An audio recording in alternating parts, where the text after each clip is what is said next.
Good morning, everyone. It's Saturday and it's 11, and we are here with our Dekho Apna Desh webinar with 75 guides of our India. And today we are having the episode number 8, which is the continuation of last episode, which we were talking about. We were having the session on Tamil Nadu and its architecture, about the temples. So today again, we will be having Mr. Hari with us, who is an expert in temples of Tamil Nadu, especially the architecture of Tamil temples. So let's call Mr. Hari. Mr. Hari, good morning. Very good morning, Motoshiji. Vanakkam. How are you? I'm doing fine. How about you? Thank you. I'm fine. I'm right now at Dibrugarh Airport. We are going for ITM. So I'm on the way to Dimapur today. So I might be not continuing it. So you have to continue from here. So the stage is yours. Please, you can carry on. Thank you. Thank you. Thank you. Thank you. Vanakkam, friends, ladies and gentlemen. Today we are in the part 2 of Tamil Nadu Land of Architectural Heritage. The last session, the previous session, we saw about the origin of temple, the science behind temple architecture. And then we concluded it with the UNESCO World Heritage Site, Mamallapuram Group of Monuments. Today I'll be taking you through the heart of Tamil Nadu, showcasing 3 UNESCO World Heritage Sites, which are known as the Great Living Chola Temples. So let us begin with our talk for the day. So here is a map of Tamil Nadu showing you the 3 temples, which are identified as the Great Living Chola Temples by UNESCO World Heritage Site List. First one we'll be seeing is Thanjavur, followed by Gangaikonda Cholapuram and Dharasuram. We are doing it according to the dates of their consecration. And these temples belong to the Chola dynasty. The Chola dynasty, there are 3 dynasties in ancient Tamil Nadu. The Cheras, who are from present day Kerala, the Cholas, who rule the Kaveri Delta region, which is the heart of Tamil Nadu, and further down south are the Pandyas. The Chola dynasty is one of the longest dynasties in the world, you could say. They follow the Pandyas. Though the Pandyas were not ruling Tamil country very continuously, but their lineage survived. Even during the peak of the Chola dominance, which was in the medieval times, starting from you could call it from the beginning of the 10th century all the way up to the the middle of the 13th century. So let's proceed. Here is a view of Kaveri Delta, which is from the originating point of Kaveri River. Kaveri, one of the primary rivers in south of India, shared by Karnataka and Tamil Nadu state. It originates in Talakaveri in the Western Ghats of Karnataka, flows through the northwestern region of Tamil Nadu, and before it drains into the Bay of Bengal, you can see that it passes through, just literally cutting across the center of present day Tamil Nadu. And this was the heartland of the Chola dynasty and their empire. It is this fertile land which really enhanced them in terms of their wealth building, and also this particular area, which is known as the Delta region in Tamil Nadu, is dotted with numerous temples on the banks of the Kaveri River and its tributaries, especially the Kolidam River.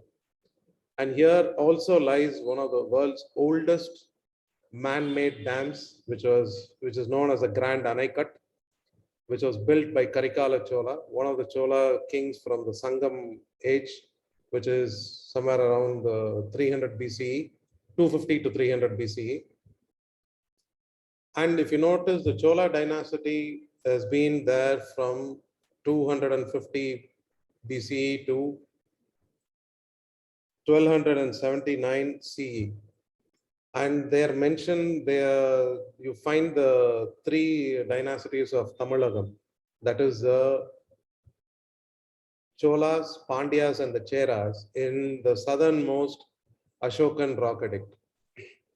And today's session, we are going to see three kings and their contribution of three temples. The first is Rajaraja Chola, who ascended the throne in the year 985, and he passed away 4 years after he consecrated the Tanjavur big temple, that is Sri Rajarajeshwara Udayar temple, followed by his son Rajendra Chola the first, who came to the Chola throne, and he passed away in the year 1044. And Rajendra Chola is known for his maritime exploits in Southeast Asia, which we'll be seeing later, followed by one of the last great Chola kings, that is Rajaraja Chola II, who ascended the throne in 1146 and passed away in 1173. So, ladies and gentlemen, the first site we are going to visit is Sri Rajarajeshwaram Udayar temple, which is also known as the Sri Bharadiswara temple. And in common nomenclature, it is known as a big temple. In Tamil, we call it as Tanjai Periya Koil. It is in Tanjavur, which was the former capital of the Cholas. And here is one of the old aerial views photograph of the Tanjore big temple. One of the largest or the tallest temples in South India. And if you notice, it has got a moat around the temple, and there is a fortification. The fortification, this temple, except the main structure, the entrance gopurams, the two entrance gopurams, and the Sri Vimana, which is also known as the Dakshina Meru. Apart from these, there have been later additions from the 13th century onwards. You see the outer wall. This was a fortification built by the French in the later half of 1700s, when they were in a constant conflict with the British. For a brief period of time, they even used the temple as an arsenal. Of course, not the Sanctum Sanctorum, but the other mandabas were used as an arsenal. So let us proceed further. Here is a view of the temple as we enter. And you can notice that this is one of the tallest Vimanas, standing at about 217, if I'm not wrong, 217 feet at height. Interestingly, the Puri Jagannath temple stands at the same height. It was built by the Telugu Cholas, who are also known as the Rennati Cholas, who are the descendants of the Tamil Cholas. And this, please remember, the Vimana, the topmost portion of the Vimana, which is in 13 residing layers, is made of a single boulder of stone. It is hollow inside. I can show you some cross-section visuals later. Here is the extension of the empire of Rajaraja Chola, whom he had the whole control of present-day Tamil Nadu, Kerala, the northern half of Sri Lanka, most of Andhra Pradesh and Telangana region, and he further expanded it up to the island of Maldives, because he also made sure that he broke the alliance of the Chera, Pandya, and the Sinhala kings, because they had the monopoly over the trade in Indian Ocean, trade which was connecting China and Eastern Africa and Arabia. And he built a formidable navy, which came in hand to his son Rajendra Chola later on, which we will see later. And here is a portrait of mural painting of Rajaraja on the right. In front of him is his Rajaguru, that is Karuvur Devar. Here, this is a mural painting of from the 11th century, from the time of the temple. And this is one of the finest examples of the South Indian painting tradition, which is also having a connection with Ajanta. in Maharashtra and also Sigiriya in southern Sri Lanka. And Rajaraja draws his inspiration for the Sri Vimana of Tanjore Big Temple from two sources. First is a Dharmaraja Ratha, which we saw in Mamallapuram, and the second is Sri Veeratheswarar Temple in Thiruvattigai. This is one of the important Saivite pilgrimage sites. This is a site where Lord Shiva slays the Tripurantaka, that is the three kings of the three forts.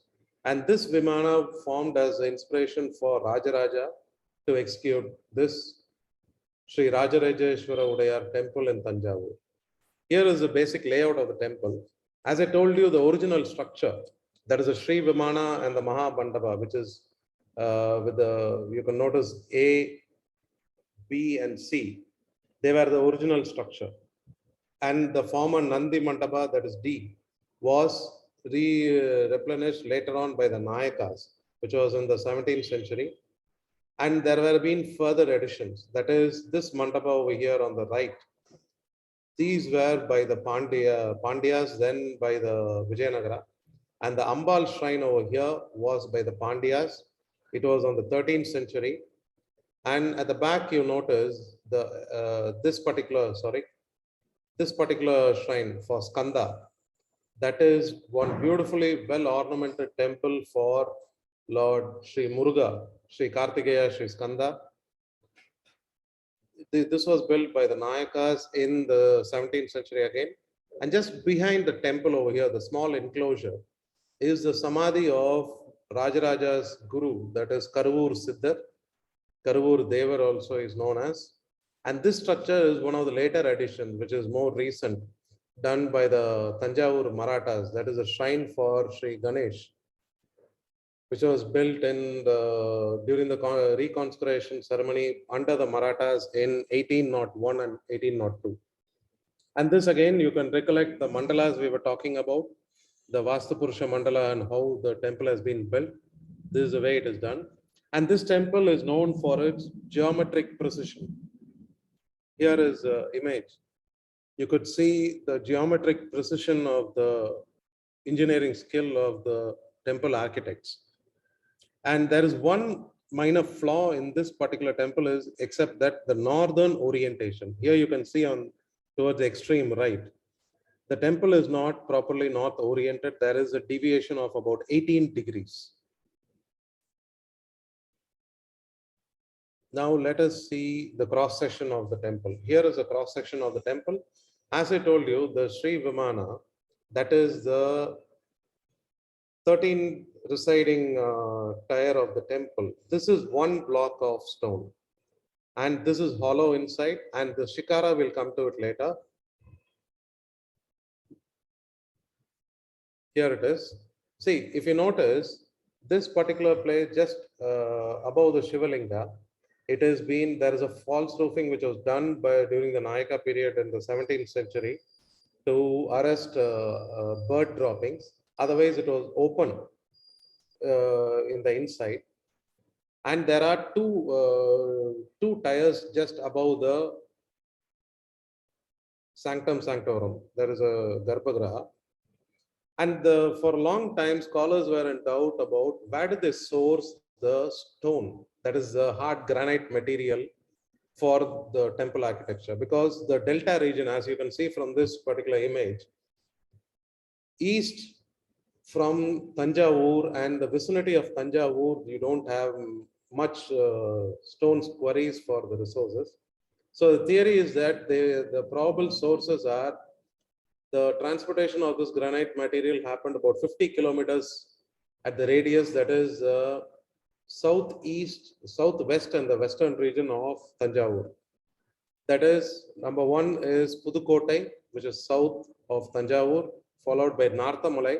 One of the early period of medieval Chola temples is over there on a hillock. And the probable theory is Tiruchirappalli, that is present at Trichy, because Trichy is a probable candidate. As the reason is transporting the material would be done partially on land and partially on the tributaries of Kaveri, which you could see over here. Now let us come to the Shikara. The Shikara is a top dome which is just above the Vimana and below the Kalasa. Now this Shikara alone weighs around 81 odd tons. And please remember, it's not a single piece of stone. It is more like when you peel an orange, you can see the slices. It has been assembled in that fashion with interlocking stonework. And bringing this and placing this on top of the Vimana was a colossal task. The first theory is that they built a spiral, sand-based spiral ramp to place Vimana, but this theory is now outdated because the second theory is a ramp, a sliding ramp, which was built to take the Vimana all the way, the Shikara all the way to the top of the Vimana. And this theory is valid right now because south of the present day temple, around 6.4 kilometers south of the temple, there is a village called Sarapallam. Sarapallam literally is translated as elevation from depression. Now, this place gets its name because of the depression which was created for building this ramp to lift up the Shikara all the way to the Vimana. And please remember, the temple, the construction began in 1003 and completed in 1010, consecrated by Rajaraja himself. So it took 7 years to complete this colossal temple. But you can imagine how much of manpower would have been involved while its construction. Now let us see the outer corridor. Now this outer corridor runs around the temple. It was built by the donation of one of Rajaraja's able general and his battalion members. It was not just from the war booty that they got by conquering neighborhood Kerala, Karnataka, and Sri Lanka, but also from their land grants and their own personal income sources. And they just did not contribute only money, they also contributed their manpower too. This particular corridor, the outer corridor, is lined with numerous artifacts. The first one you see, you might be wondering it's just a single block of stone, but it is not. It is one of the small granaries within the temple.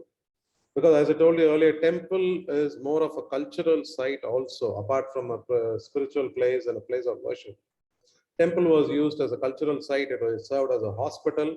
It was also a major charity site where every given day people were fed a minimum of 2 meals at least. Even today, the Tamil Nadu Hindu religious and charitable endowment department does this scheme called as the Annadana scheme, which is serving for the common public lunch. Free lunch is served in most of the temple.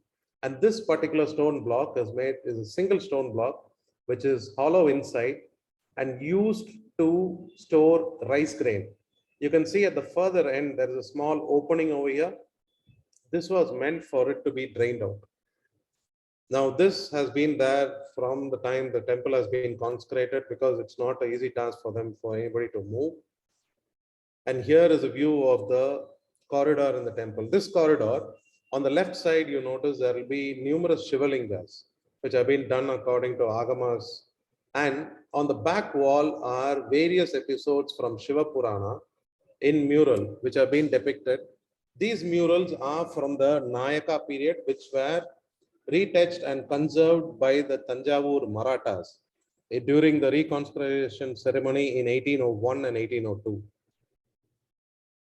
Now let us come into the Gopuras. You notice the Gopuras in the Tanjavur big temple are not as tall as the later period Gopuras, which were taller from the 13th century onwards. The first entrance Gopura, the one over here, is known as Kerala Antakan Gopura. This is meant to commemorate Rajaraja's victory over present day Kerala, which was known as the Chera territory. And the second Gopura was meant to commemorate his victory over Kodagu, present day Coorg and Talakadu region of Karnataka. And now we come to the Nandi Mantapa. The Nandi in this Mantapa was not the original Nandi. The original Nandi is still there on the left outer corridor of the temple, just next to the Varahi shrine. And this Nandi was replaced because of a flaw in the Agamas, which was done by the Nayakas. Even the Mantapa over here was built by the Nayakas. This is a colossal monolith Nandi made out of a single boulder of stone, which again, the stone was sourced from Pudukkottai region. This Nandi Mantapa is also known for its beautiful murals in the ceiling. And these murals, if you notice, they got very much of English influence. You can notice the European influence. You can notice the apsaras on top. They are modeled like the Western angels in the cathedrals in Europe. And in the center, you can see baby Krishna. Now, these were done by the later Nayakas and again conserved by the Maratha dynasty of Tanjavur. Here are some more views of the murals on the ceiling of the Nandi Mantapa. Now, now we are on the northern side, northern face of the Tanjavur Periyakoil. You can see the Sri Vimana on top, and you can see two tires over here in the bottom. The first tire over here and the second tire over here. These two tires have got niches which have got larger than life size sculptures, beautiful sculptures of various manifestations of Sri Shiva. Here you have got Bhikshada, Sri Shiva's Bhikshadana Murti, and this shrine you notice is Lord Shiva as Dakshina Murti, that is as a Guru form. And this was a shrine which was built later because there is regular worship by the devotees and the temple authorities for Dakshinamurti shrine, which is common across all Shiva temples in Tamil Nadu. Now let us take a closer look into the sculptures and their beauty. Now, just on the left of Dakshinamurti shrine is the niche with Lord Shiva as Kala Samhara Murti. You can notice that Lord Shiva is trampling down on Lord of Time, that is Yamadharma. This is again connected with Markandeya, who was a Shiva Bhakta, and Lord Shiva comes to his rescue and slays time literally. So Lord Shiva is known as Kala Samhara Murti, that is slayer of time. And if you can notice closely, these sculptures too were painted. Here you can see it very clearly. Sri Shiva as a cosmic dancer, Sri Nataraja. Here you can see the remnants of the mural painting on his torso and on the background. Here is another form of Shiva, and this is Harihara, half Sri Vishnu and half Sri Shiva. The right portion is Sri Vishnu. You can see his dress again, and he has got a Prayoga Chakra. And the left portion is Lord Shiva. These again, you can see the remnants of the paintings, and these are from the Nayaka period, and later you can, it is both Nayaka period, which was conserved by the Marathas. Here you go is for Lord Shiva. And this is a side view of the Sri Vimana. And here you can notice the symmetrical, the very symmetrical structure over here. Now let us go to the Muruga, that is a Sri Skanda shrine, which is a later addition by the Nayakas. Before that, here is a sculpture of Sri Shiva as Sri Uma Maheshwara, flanked by Goddess Parvati on his left, that is towards our right. These also have got faint traces of the remnants of the paintings. And this is very much of a symbolic depiction of, usually this is actually Lingodbhava Murti. Usually there will be Sri Brahma on our left and Sri Vishnu on the right. But here, the unique thing is that Sri Vishnu is kneeling down and worshipping to Lord Shiva. Now, this very unique is because this also depicts the peak Saivite Bhakti movement over here, which was very much patronized by the Chola kings. Of course, they did patronize Vaishnavism, but they did not patronize Vaishnavism as much as Shaivism. And Rajaraja is known to have retrieved the Tirumurai, that is the Saivite canon, with the help of Nambi Andar Nambi in Chidambaram. And he, much to the displeasure of the Dikshidhars, the hereditary priests of Chidambaram, he built shrines for the 63 Nayanmars, that is the Saivite saints who had compiled various hymns in praise of Lord Shiva, which is known also as the Tamil Vedas, which is still in use in temples, and even many Shiva devotees recite it in their homes during their regular prayers. Now, this symbolizes the might of Saivism during the Chola period. Now, here we come to the Sri Muruga shrine. Now, this is very ornamentally done shrine, and the Sri Muruga inside the Sanctum Sanctorum over here is one of the beautiful specimens of Nayaka sculpture. The Nayakas had done this very ornamentally is to make sure that this is on par with the original Sri Rajarajeshwara Udayar temple, which is way over within the complex where they are building. Let us take a look into the sculptures in this. And many of the sculptures are damaged because during the brief 43-year period Madurai Sultanate, and prior to that Malik Kafur's southern rights, the temple was these sculptures were damaged, but not this one. The temple was stripped out of, the Sri Vimana was stripped out of gold plating. Literally the whole Sri Vimana was gold plated, which was stripped out. And these were later destructions post 1500s during the occupation of the French, a brief period by the French when they had occupied the temple. And here on the left, you can notice one of the episodes from Skanda Purana where Sri Muruga entices one of his consorts disguised as an old saint, rescuing her from the elephant. Let us take a closer look. And this particular sculpture is made of black basalt. You can see the visible damage to the arms of Sri Muruga.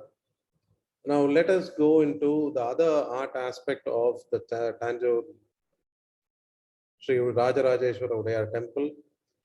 Here, this temple, you can notice that around the Sanctum Sanctorum, there are life-size mural paintings from the Chola period. Interestingly, these paintings were preserved by the Nayakas because they had done their own frescoes over these particular paintings, and this was coincidentally discovered by a professor in Annamalai University in 1933 when he was examining the Nayaka period frescoes. Coincidentally, one of the portions had frickled and come out, and he observed that there was a painting inside this particular painting, and slowly he started to remove these, and he discovered the original Chola murals in this. And these are the fresco paintings which still survive.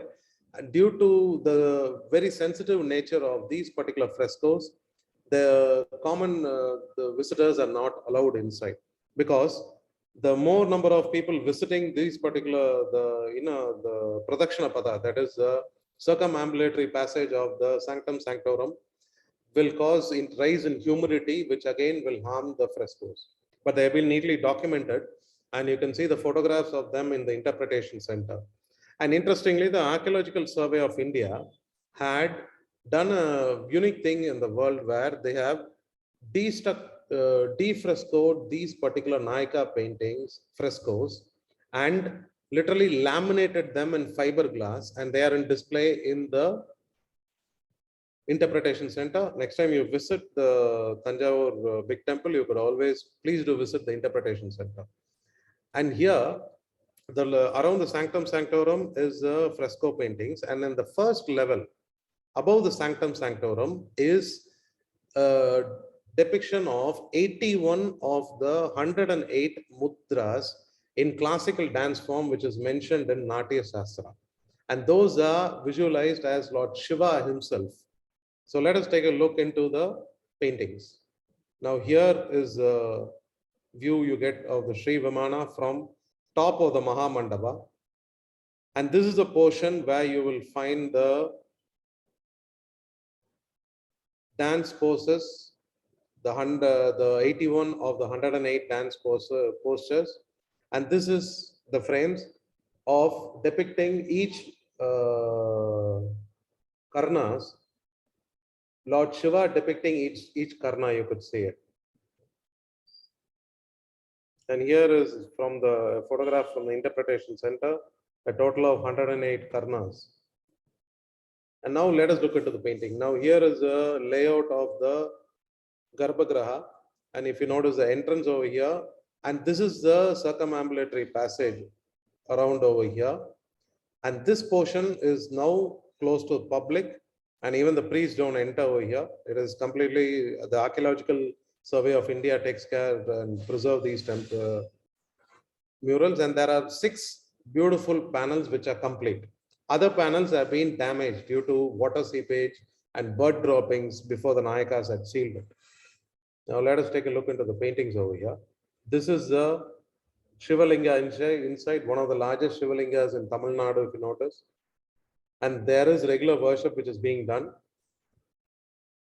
And here is a closer look of the mural painting. This is a closer view of one of the mural paintings which is depicting Lord Shiva slaying Tripurantaka. This is modeled more like based on Rajaraja's conquest over Sri Lanka and present-day Andhra Pradesh, Kerala, and southern Karnataka. And this is another complete panel of Dakshinamurti, that is Lord Shiva as a guru, as a teacher, preceptor. And this one is known for its beauty, where you notice a snake over here. As the snake enters a banyan tree, the reaction of these other animals like the birds, the monkeys, and even the owls is a sense of fear. Now, this is beautifully depicted in this particular panel. Please remember, these photographs are from the Archaeological Survey of India, because when nobody can enter, so taking photographs is completely prohibited. And this one is, you can see the restoration taken by the Archaeological Survey of India. The left portion is before restoration and the right portion is after restoration. Now, this is an important mural because this mural depicts Rajaraja along with his 3 queens worshipping Sri Nataraja at Chidambaram temple. Now, this is very much realistic form. And here, please do observe Rajaraja's portrait, which is way different from the portrait which we saw earlier.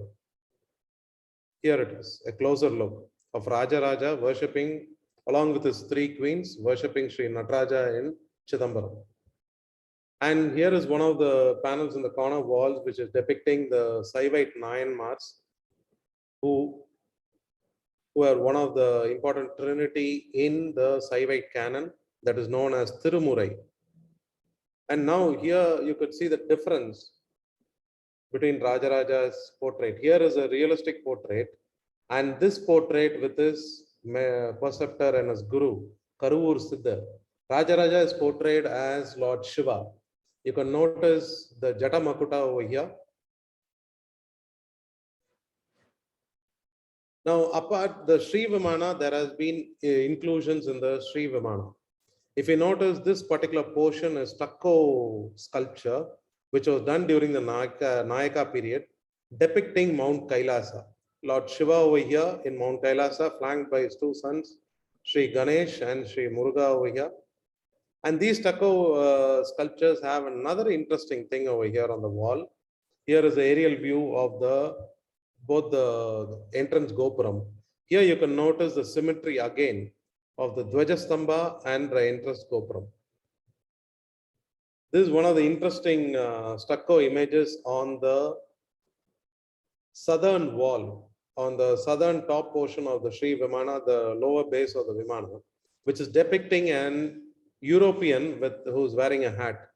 Now, the theory goes that this is more of a depiction of a trader, European trader, whom the Nayakas were in contact.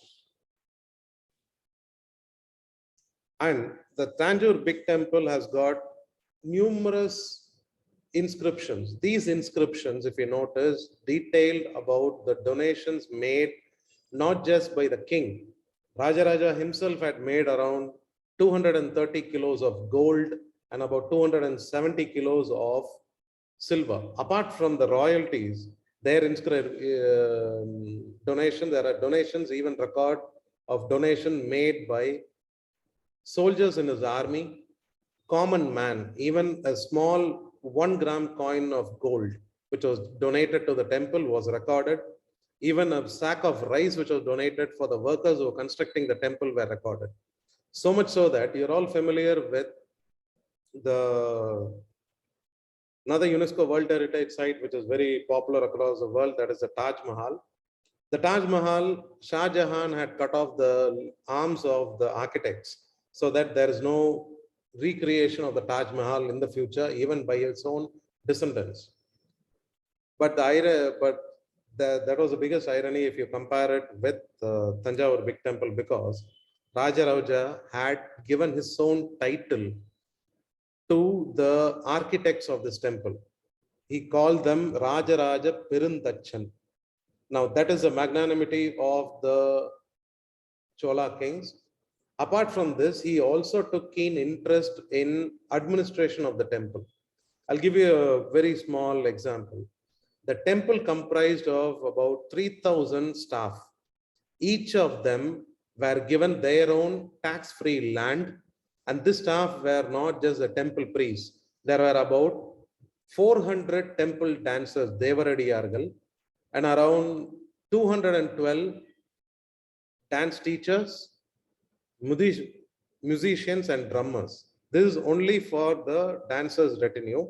There were even members who were for reciting the Tirumurai, the Saivite canon, according to during the pujas over here, during the regular pujas.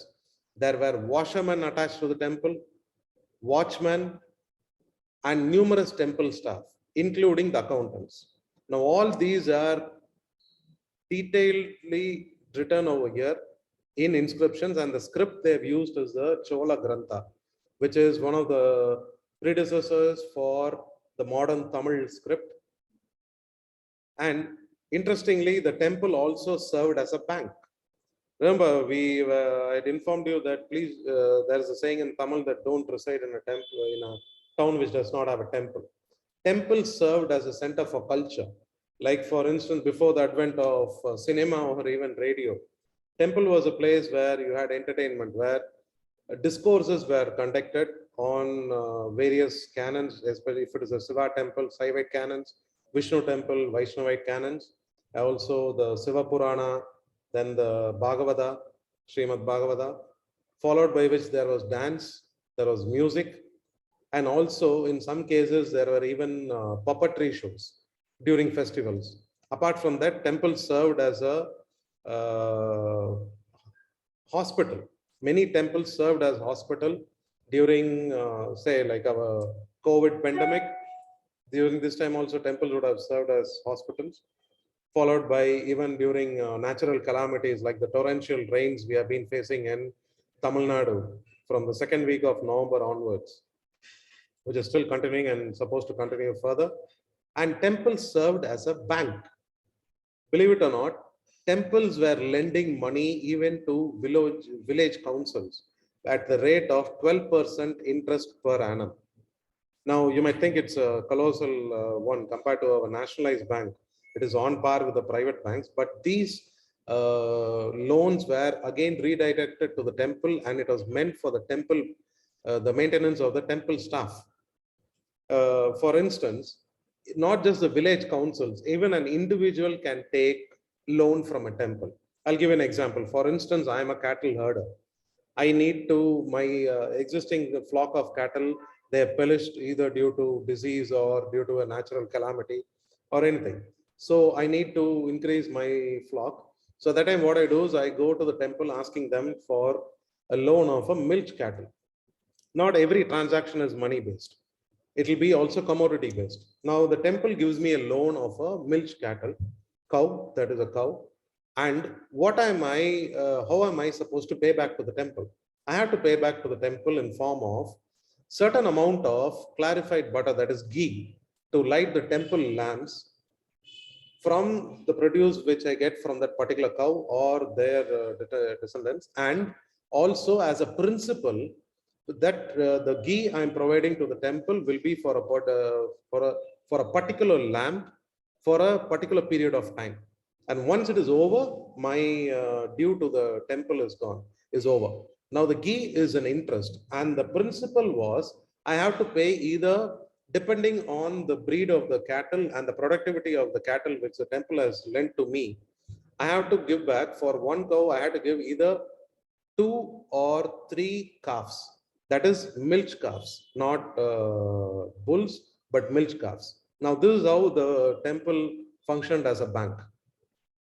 And also to bring it in, the code of conduct for the candidates by the Election Commission of India gets the most of it from an inscription in another temple which is in north of Tamil Nadu. It is famously known as Uttaramerur inscription.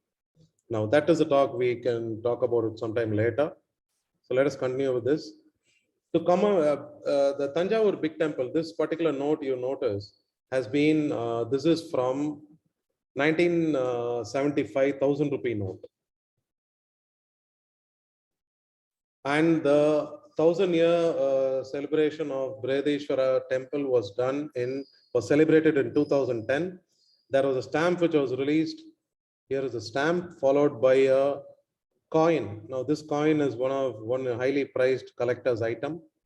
So ladies and gentlemen, let us now proceed to Brihadishwara temple that is in Gangaikonda Cholapuram. This was built by Rajendra Chola, the first son of Rajaraja Chola, who's known for his naval expedition to Srivijaya. Now, this is not a typical plunder expedition, but to check the dominance of Srivijaya Empire over here, which comprised of the southern portion of present-day Malaysia, that is, and Sumatra Island. And these people, what they did is they took over the straits after a prolonged battle with the Javanese kingdom.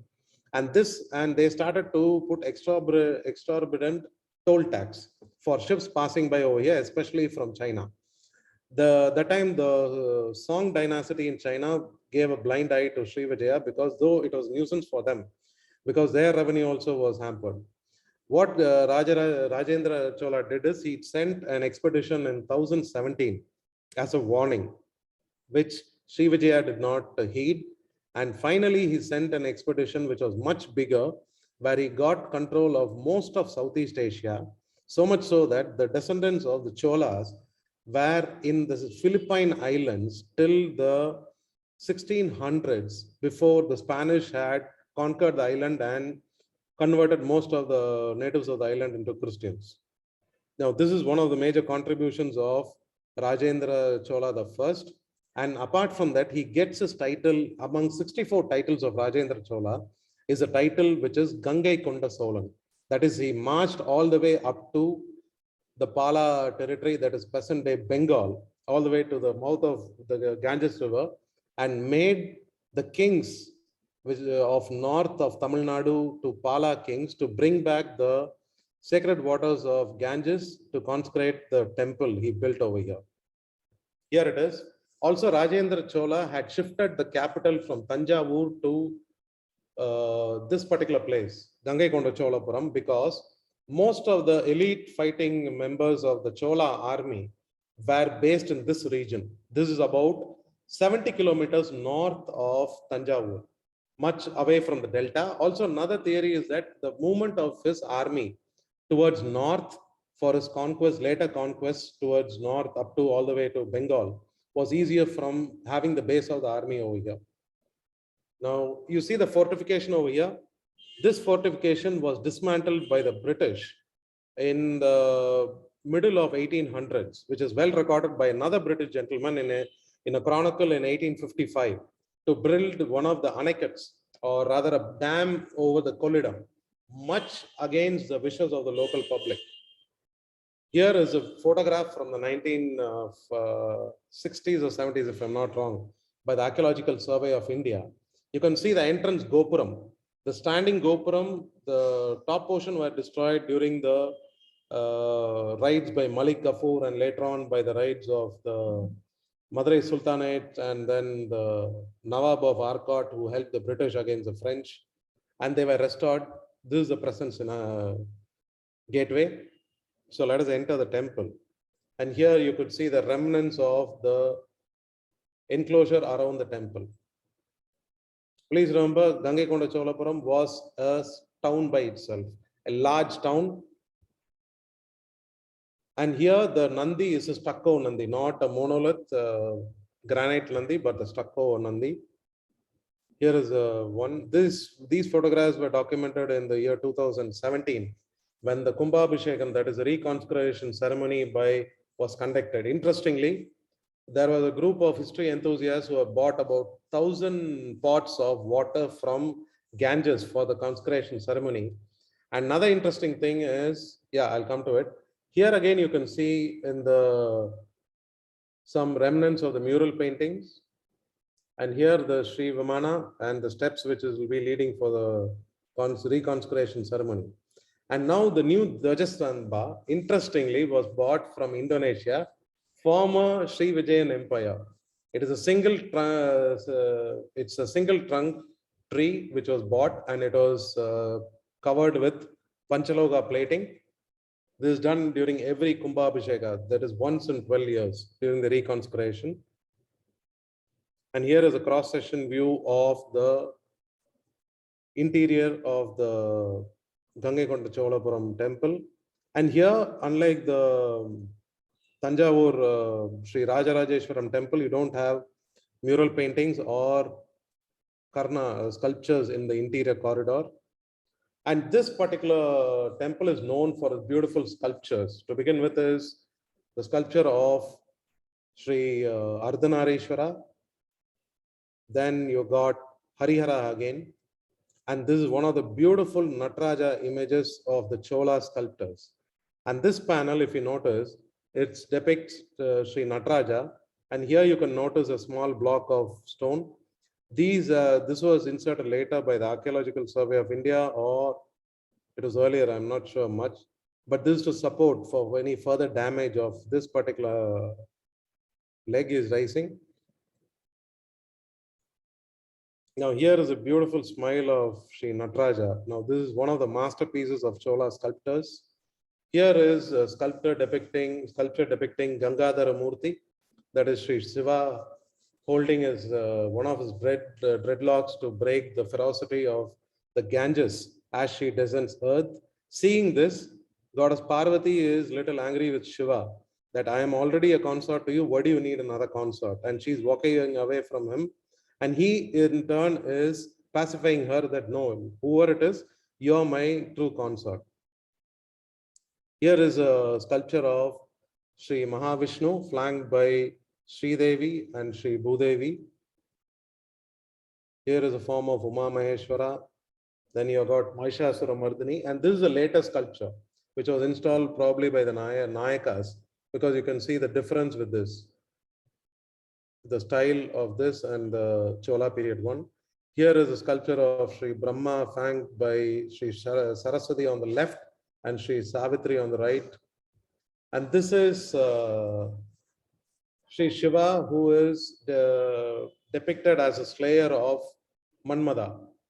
Here on top, you can see Manmada raising the bow towards Sri Shiva, followed by the bottom, you can see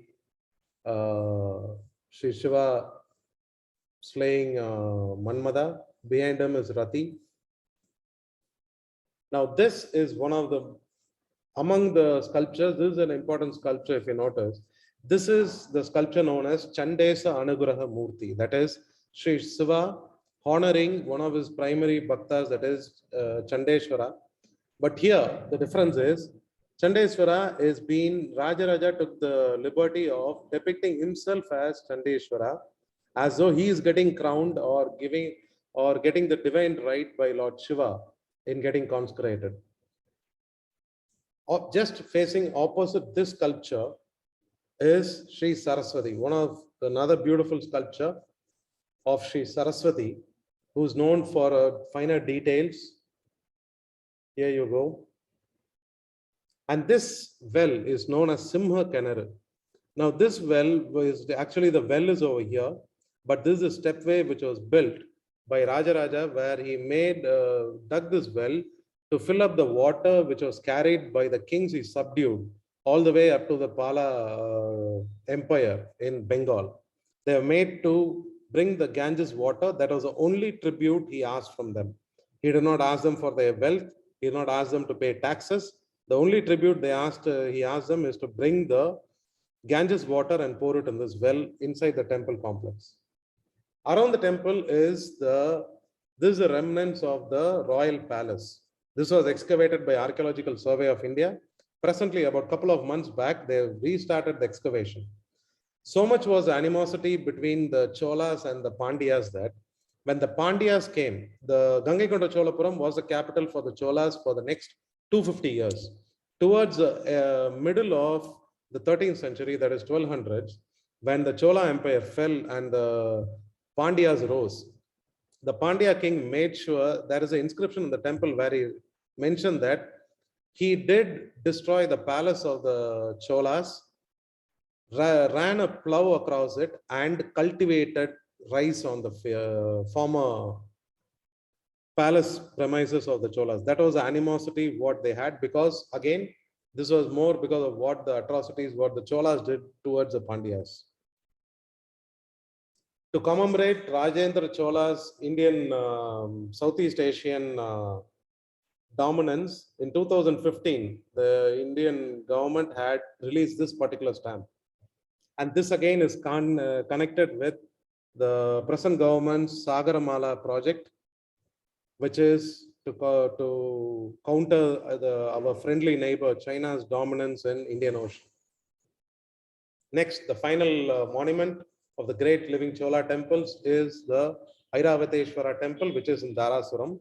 So far, you have seen temples, both these temples were colossal, huge temples. But Dharasuram Airavateshwara temple is much smaller. And this temple was literally dedicated to the 63 Nayanmars, whose biography is mentioned in the Periya Puranam, one of the final, the 12th book of the Saivite canon known as the Tirumurai.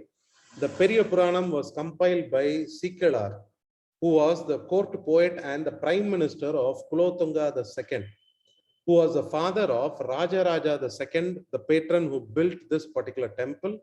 This temple is literally dedicated to the Nayanmars, which we'll see. As we enter in the temple, next to the temple Balipidam, you see the caged portion. This is actually the pillared staircase the musical stairs. Due to the locals who are like showing to visitors that these were musical steps, they have been safeguarded by they have been grilled recently by the Archaeological Survey of India to protect them from further damage.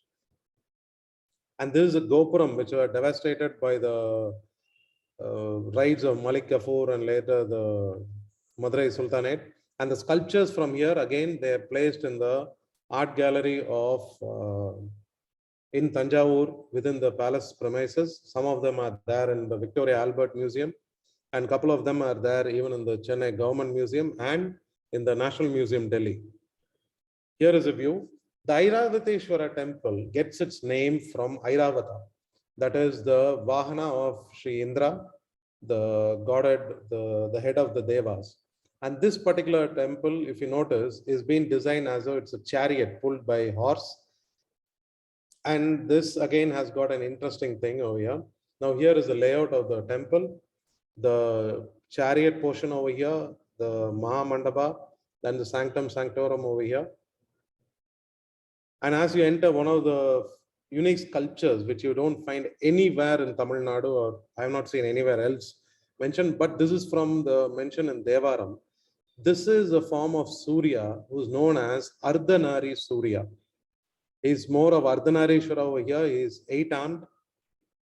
And this is again made of black basalt, followed by a portrait of Agastya, one of the important rishis in Saivite tradition in South India, and also considered as the progenitor of Saiva Siddhanta. Here is a side view of the temple. And this again is interesting because in this place there is also an interesting mention of Buddhism. You see the wheel over here, this is supposed to be the spokes of time. And just below this particular horse is an image of Buddha who's been worshipped by Sri Vishnu over here and Sri Shiva over here.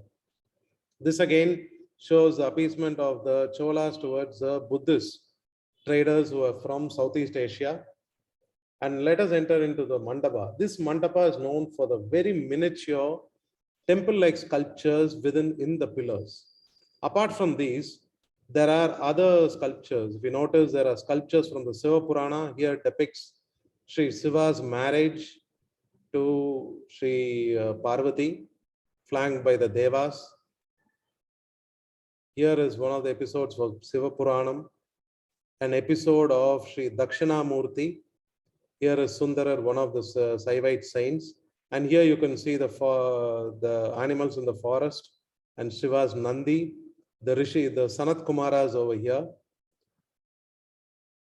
And again, there seems to be a depiction of a small image of Buddha too over here. Nardana Ganapati sculpture on the pillar, another sculpture of Nardana Ganapati. And here is a miniature sculpture of Gaja Samhara Murti. Lord Shiva is the slayer of Gaja Asura. And also they have sculptures depicting dancers and acrobats. Here is a group of lady dancers, male acrobat over here. You've got a musician over here, the acrobat with his work, he's balancing a object on his left arm and also balancing an object by his holding in his mouth and dancing along with the instrument. And here is a lady dancer. Now this is more like a 3D image where you have to see her in 3 portions. That is, this is one portion, and here another one. Here is a group of a couple of wrestlers. Another close-up view of a miniature sculpture of a lady in the gateway. And there are 4 beautiful sculptures, life-size sculptures over here, just before you enter the Mahamandapa, the Ardha Mandapa, sorry. The first one on the left is Sri Ganga Devi. She is known again for the symmetry, the perfect symmetry of not just a body, but also a face. Here it is. Next comes Sri Adhigara Nandi, that is the human form of Nandi, the Vahana of Lord Shiva. These 2 are from the left wall before the entrance, and on the right wall is Kannappa Nayanar, one of the 64 Nayanars, who was a hunter, known for his very realistic bhakti. And here is the details they have shown in this. You see his sandals. The details which are shown is sandals, and here you can also notice the toe nails. The sculptors have taken so much of care in depicting the minutest detail. And the 4th one is Sri Saraswati. Now let us go to the outer prahara. And here in the outer prahara, this particular Vimana, if you notice, it is in 5 tiers. And this is much shorter compared to the Sri Rajarajeshwara temple in Tanjavur and Gangaikonda Cholapuram temples. And here is one of the fine sculptures of Sri Sarbeshwara Murti. Lord Shiva takes the form of Sarbeshwara to pacify the Ugra form of Sri Narasimha. It's not dominance over Saivism, over Vaishnavism, but this is a story in the Puranas where after the slaying of Hiranya, Sri Narasimha, one of the avatars of Vishnu, was not pacified. He was still in a Ugra form, that is in a ferocious form. To pacify him, Sri Siva takes the form of Sarbeshwara. Here is a back view, and here is a beautiful image of Sri Lingodbhava Murti, who is flanked by, here is Brahma and followed by Vishnu. Also, it depicts a story where Vishnu takes the form of a boar to go search the base of the emitting, we could call it the beam of light, and Brahma takes the form of a Hamsa. And the panels of the 64 Nayanmars over here goes around the temple. As I told you earlier, the temple was meant as a dedication to the 64 Nayanmars, the 64 saints in Saivite canon. Now, this is what you would see around the temple. Various episodes of the Periya Puranam are illustrated over here in this temple in various niches, just on the lower bottom. And here again, you can see remnants of the Nayaka period paintings. And here, let us come into the depiction of the Saivite Nayanmar. This is a depiction of Nambi Andar Nambi. The Saivite Nayanmar, he is shown lighting lamps over here in the Chidambaram temple and also watering the temple garden. He is the person who retrieved the termite infested palm leaf manuscripts containing the Saiva Tirumurai, the first 3 books of the Tirumurai, and under the auspices of Rajaraja himself.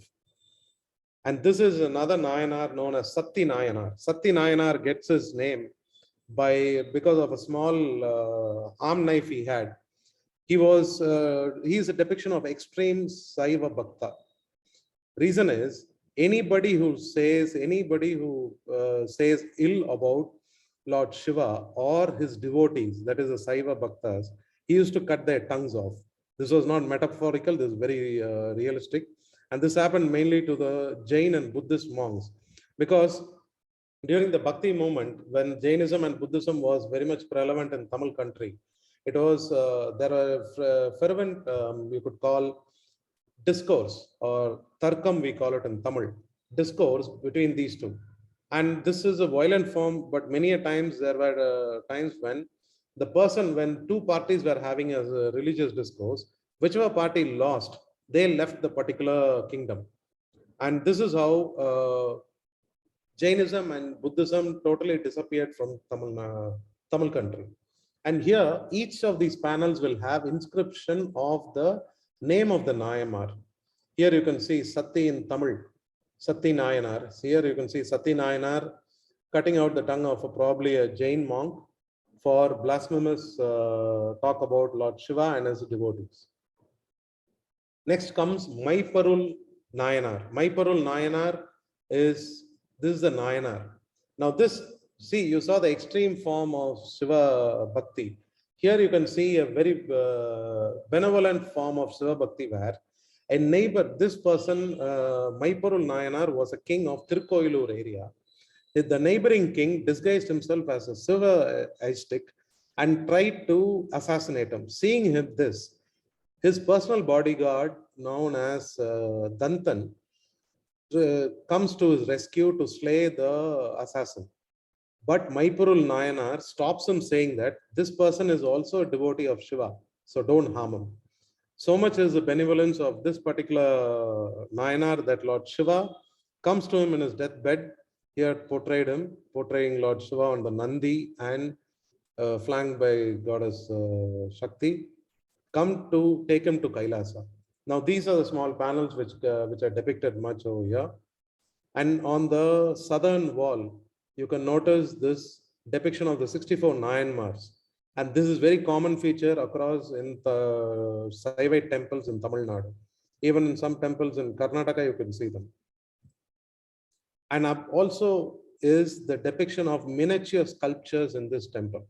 Here you can notice a small sculpture, which is size of a modern electronic car key, of a pregnant lady who's flanked by 2 of her assistants.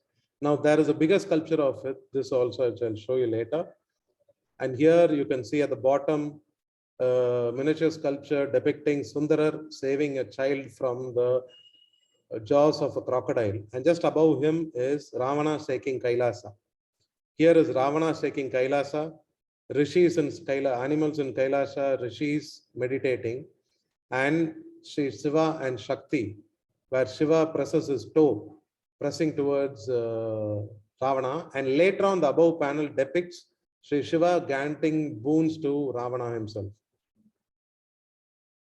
And here on the outer pragara, on the outer walls, is a depiction from Ramayana. Sri Ram slaying Sugriva, sorry, Bali, during the wrestle between Bali and Sugriva.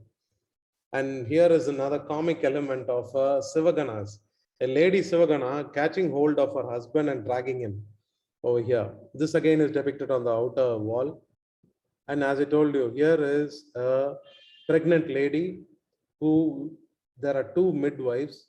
And interestingly, a nurse, one of nurse informed me that this is the proper way for delivery of a lady, delivery of a child in a standing posture, not on a lying posture, which is done nowadays, but the standing posture is the correct form of delivery. This being very much well depicted in these sculptures. Here is a lady holding medicine. Here is a lady looking at astonishment and fright. And final sculpture I'd like to show you is an image of Hathi Hasta. This is a single sculpture depicting one head. From the right, you see it will resemble an elephant, and from the left, you see it will be a bull. So, ladies and gentlemen, here it is, the end of the webinar. This time again, I've taken more time. I'm sorry about it. Once again, thank you. Please do let me know your questions. If you got any questions, please let me know. I can.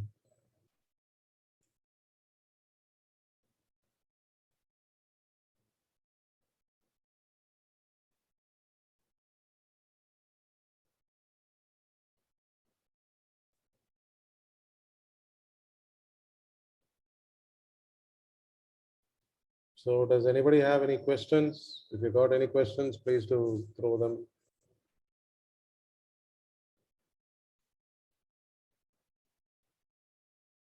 I think, sir, one question in Q&A sections. Nageshwar Rai. Yeah, Mr. Nageshwar Rao ji, yeah. One is Tanjore Big Temple Vimana, a Chaturmukhi structure described as Sarvodhava in the text. And Gangekonda Cholapuram Nataraja under the banyan tree, Thiruvengada. Yes, see, Thiruvengada banyan tree, this one is been, as you rightly pointed out, Nageshwar Rao ji. The Thiruvengada, yes, Thiruvengada is one of the important sites associated with Dakshinamurti, but nevertheless, now, yes, Thiruvengada is also the site which is connected with Sri Nataraja. Yes, you rightly pointed out, yes, it depicts Thiruvengada. Over here, Sri Nataraja's, Sri Shiva's cosmic dance in Thiruvengada. And Sarvodhava, I had to get back to that, Nageshwar Rao ji. Somebody wanted to know about Saranya Vishnu, wanted to know about, can you repeat the info you said about the pregnant lady? I'll just share my screen and a minute. See, I'll just come to the panel and I'll just share the screen. Yeah. See, what I'm informed is today in modern Western medicine, we have a practice of delivery. The lady who's delivering a child, she is made to lie down and she is made to force herself from torso to push the child out, right? Now, this was not so in the old days. Even this has been, I confirmed it with Ayurveda scholar and a doctor whom I personally know, who's my personal physician, literally. And this was informed to me by a Western lady who was a former nurse. She informed me that standing position and this position of delivery supported by two ladies is the ideal form for delivering a child. So this was only then I confirmed it with the Ayurveda physician. He also informed the same because this is mentioned in the Ayurveda text too. I hope you have I have answered the question. Please. Thank you. I've had two other questions, which is by Mr. P. Ashoka, who compiled Madhura Vijayam.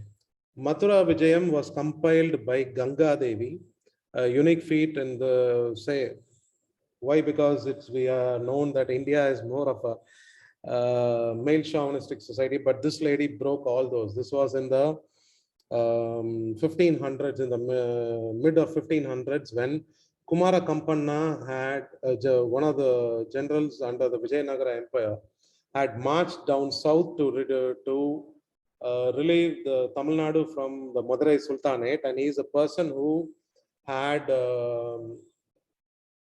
began the re-worship of Sri Ranganatha temple in Sri Rangam, and also Sri Meenakshi temple in Madurai.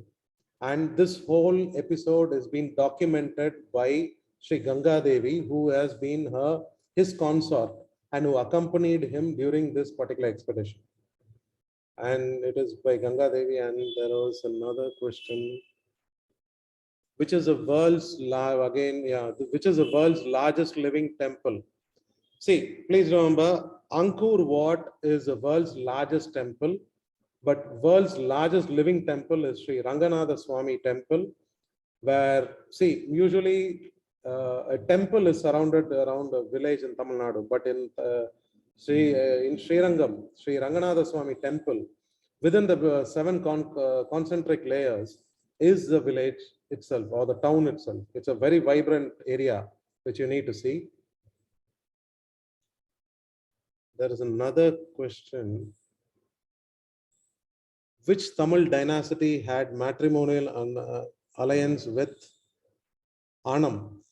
Annam is a territory which was known as today's Vietnam. It was the Pallavas.